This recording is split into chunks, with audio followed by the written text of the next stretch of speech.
You wake up and you do not know your own name, and for 8 years you learn how to become yourself again.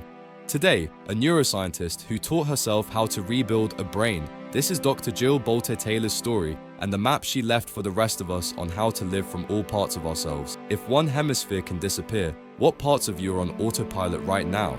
Imagine stepping onto a machine, feeling a pounding behind your left eye, and in the space of a few minutes, your right arm. I woke up, I sat up, and I immediately had a pulsing pound behind my left eye. And generally I didn't have that, and it was pretty severe, and it got all of my attention. Jill was a Harvard-trained neuroanatomist, and that morning, an artery in her left hemisphere exploded. And then my right arm went totally paralyzed by my side.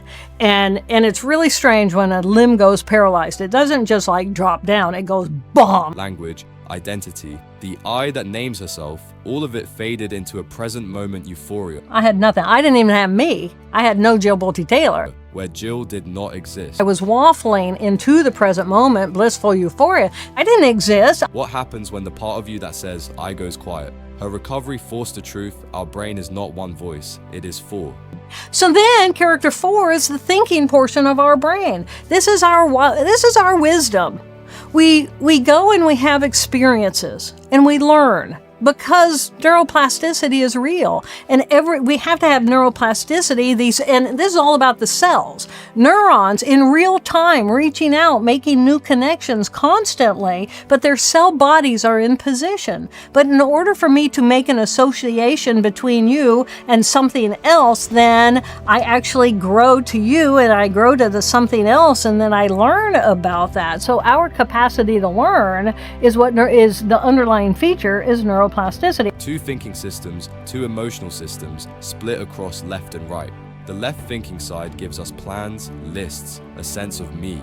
The right gives us presence, the sensation of being part of the whole. Then there are two emotional systems, one holding past pain and trauma, the other anchored in the right here, right now of experience. What if you could call on any one of these four at will? Jill literally waffled between hemispheres for hours, present moment bliss 1 second, impossible to say, 911 the next because language had been damaged. She used whatever remained in the right hemisphere to rebuild the left, relearning numbers, words, how to be a self. Neuroplasticity didn't turn on fire when I needed it for 8 years. And it took 8 years for me to use what I had in this brain to rebuild the skill sets of this brain. Neuroplasticity is not a buzzword. It is the slow, stubborn work of being born again inside your own skull.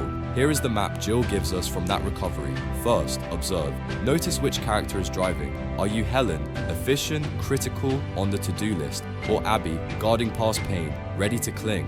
Are you the playful, present child or the wise decision maker who learns from experience? Naming them lets you switch. You cannot manage what you cannot name. Jill's suggestion is simple. Practice shifting. She had doctors draw hopscotch outside an ER to remember how to play. I want you to take a chalk outside of the ER room, and I want you to draw a hopscotch. And what happened was all these doctors in and out, and these medical professionals were hopscotching in and hopscotching out. She paused for 30 seconds, literally, to choose life over hurry. These micro-practices refuel the right hemisphere and break the loop of trauma and autopilot. If this short idea landed, hit like. It helps us keep sharing these kinds of life maps.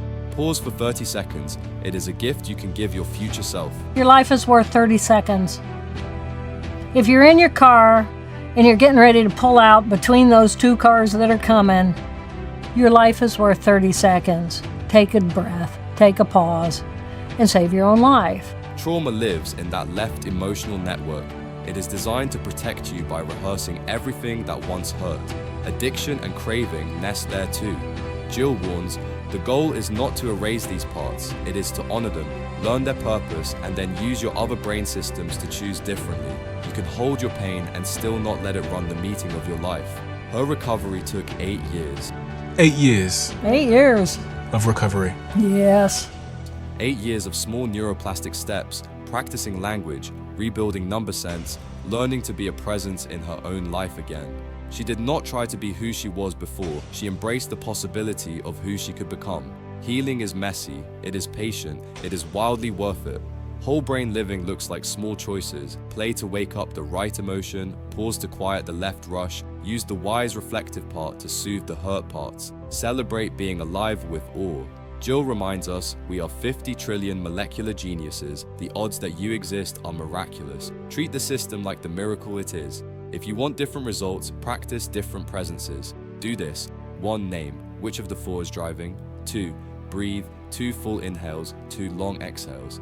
3. Shift. Pick a tiny play act. Hum, hop, move your shoulders to wake the right emotion.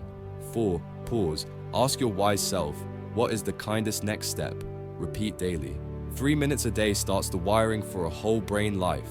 Jill's story is not a medical spectacle, it is a human instruction manual. When part of herself disappeared, she discovered the rest were waiting, full of wisdom, play, pain, and power. The transformation she offers live with all 4 characters, not just one. That is how we find presence, healing, and what she calls brightness, the simple, fierce relief of being alive. We can live in joy, we can live in present, we can live feeling connected to something that is magnificent as a life force power of the universe, and have this magnificent left brain that allows me to have language, allows me to be a part of society in an effective way, and allows me to have pain from my past so I can learn and grow from experiences that have happened to me that I would rather not repeat. What is the complex range of emotions you're experiencing as you recount the story? Awe. I feel such awe for life.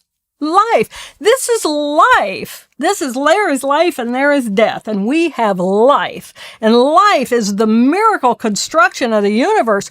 Argue about it all you want, have a million conversations about it, analyze it to death, but the fact of the matter is you are alive in this moment. You are alive. You can say you have eyes that can see and ears that can hear, and you have a digestive tract that can bring in nutrition, and you have manual dexterity, and you have mobility. You have legs that can run around the planet, and you have this magnificent mind so that you can do what you want to do. You are a miracle. If this resonated, subscribe for more condensed stories that teach you how to live. Watch the full interview with Dr. Jill Bolte Taylor on the Diary of a CEO's official channel, the source of these insights. Full credit and deep thanks to the Diary of a CEO and Steven Bartlett for hosting Dr. Jill. Go watch the full conversation, and remember, your life is worth 30 seconds. Pause.